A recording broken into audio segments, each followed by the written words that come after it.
വൈദ്യുതനിലയങ്ങൾ തകർത്താൽ അമേരിക്കയുടെയും സഖ്യകക്ഷികളുടെയും കുടിവെള്ള മുട്ടിക്കുമെന്ന് Iran. Gulf രാജ്യങ്ങൾക്ക് ഇറാന്റെ ഭീഷണി. ഗൾഫ് രാജ്യങ്ങളിലെയും ഇസ്രായേലിലെയും ഡീസാലിനേഷൻ കേന്ദ്രങ്ങൾ തകർക്കും. UAE ലക്ഷ്യമാക്കി വന്ന ഇറാന്റെ ബാലിസ്റ്റിക് മിസൈലിനെ വ്യോമ പ്രതിരോധ സംവിധാനം തകർത്തു. ട്രംപിന്റെ 48 മണിക്കൂർ അന്ത്യശാസനം അവസാനിക്കാൻ ഇനി മണിക്കൂറുകൾ മാത്രം. അടുത്ത യുദ്ധമുറ എന്തെന്ന ആശങ്കയിൽ ലോകം. അമേരിക്കയുടെ അടുത്ത ശത്രു ഡെമോക്രാറ്റിക് പാർട്ടി ആയിരിക്കുമെന്ന് ട്രംപ് ട്രൂത്ത് സോഷ്യലിൽ.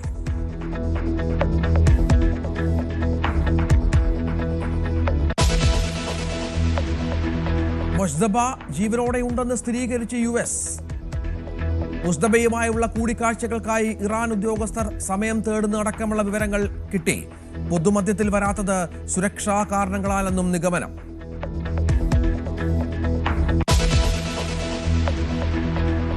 ട്രംപിന് ഗുരുതര ആരോഗ്യ പ്രശ്നങ്ങളോ? ചർച്ച ചെയ്ത സോഷ്യൽ മീഡിയ. പടിയിറങ്ങുമ്പോഴും ഇരിക്കുമ്പോഴും ആയാസപ്പെടുന്നതായ ദൃശ്യങ്ങൾ.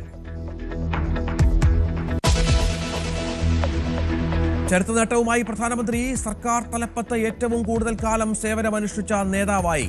മുഖ്യമന്ത്രിയായും പ്രധാനമന്ത്രിയായും 8931 ദിവസം. മറികടന്ന് സിക്കിം മുഖ്യമന്ത്രിയായിരുന്ന പവൻകുമാർ ചാംലിങ്ങിനെ.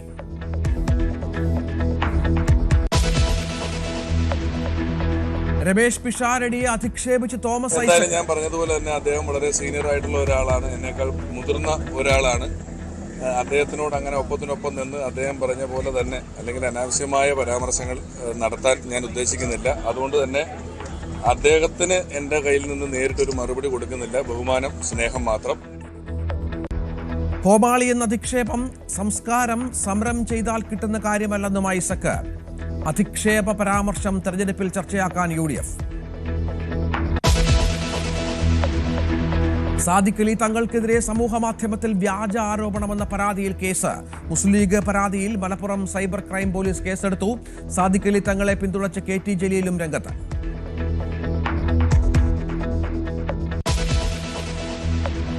നാമനിർദ്ദേശ പത്രികാ സമർപ്പണത്തിനുള്ള സമയപരിധി ഇന്ന് അവസാനിക്കും. പ്രതിപക്ഷ നേതാവ് അടക്കമുള്ള സ്ഥാനാർത്ഥികൾ ഇന്ന് പത്രിക നൽകും. ഇതുവരെ പത്രിക നൽകിയത് 341 സ്ഥാനാർത്ഥികൾ. സൂക്ഷ്മ പരിശോധന നാളെ. നിയമസഭാ തെരഞ്ഞെടുപ്പിൽ വെൽഫെയർ പാർട്ടി മത്സരത്തിനില്ല. UDFനെ പിന്തുണയ്ക്കും. വിജയസാധ്യത ഇല്ലാത്ത മണ്ഡലങ്ങളിൽ പിന്തുണ LDFന്. പൗസോന്തറിനെ നിർത്താനുള്ള വെൽഫെയർ നിർദ്ദേശം കോൺഗ്രസ് തള്ളി. സംസ്ഥാനം ചുട്ടുപൊള്ളുന്നു. 11 ജില്ലകൾക്ക് മുന്നറിയിപ്പ്. താപനില 38 ഡിഗ്രി സെൽഷ്യസിലേക്ക് ഉയരും. ജാഗ്രത വേണമെന്ന് കാലാവസ്ഥാ കേന്ദ്രം.